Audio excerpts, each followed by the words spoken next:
In March 1996, a game was released that did not just sell copies, it defined an entire genre.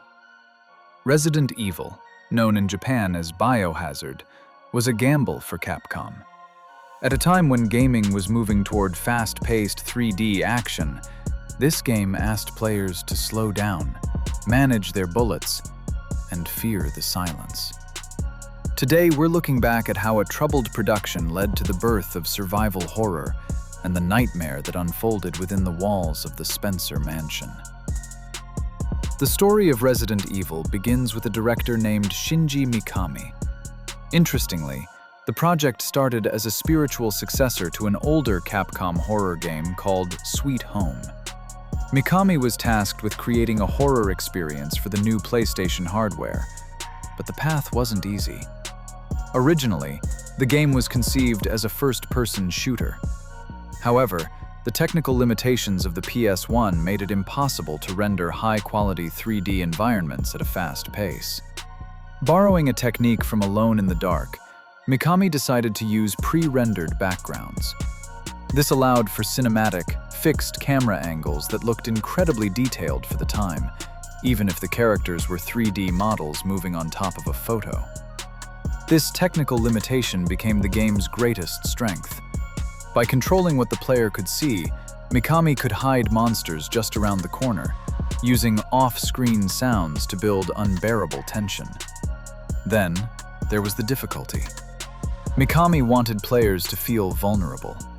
This led to the limited inventory system and the infamous ink ribbons. You couldn't just save your game whenever you wanted.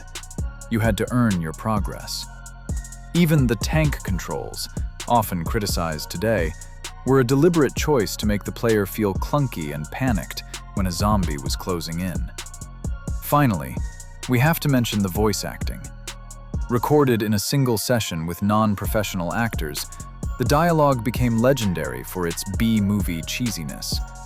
Lines like, "You were almost a Jill sandwich," or "The master of unlocking," became part of gaming history, adding a strange, campy charm to an otherwise terrifying experience. Now, let's step into the story. The year is 1998. Raccoon City is on edge. Reports of cannibalistic attacks in the nearby Arklay Mountains have led the RPD to send in their elite stars Bravo team. When they vanish, Alpha Team, including Jill Valentine, Chris Redfield, and Captain Albert Wesker, is sent to find them. After being attacked by mutated dogs in the woods, the team is forced to take shelter in a massive, lonely manor, the Spencer Mansion. But they soon realize they haven't found safety.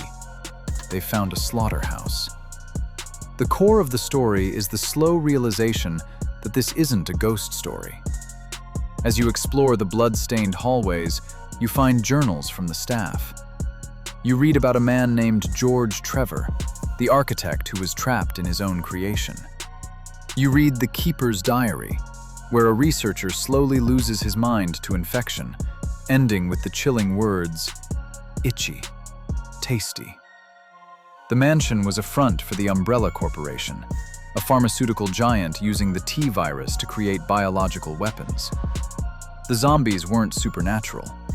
They were the victims of corporate greed. As Jill or Chris navigate the puzzles and death traps, they discover a secret underground laboratory. Here, the truth is revealed. Their own captain, Albert Wesker, is a double agent. He lured STARS to the mansion to use them as live combat data against Umbrella's bioweapons. In the depths of the lab, Wesker awakens the Tyrant, the ultimate life form. But the creature is uncontrollable. It impales Wesker, turning its sights on the remaining survivors.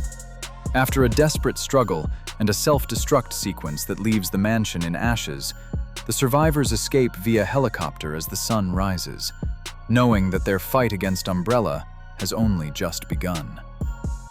Resident Evil, 1996, was a masterpiece of atmosphere over action. It proved that games could be truly scary, not just through monsters, but through the management of resources and the fear of the unknown.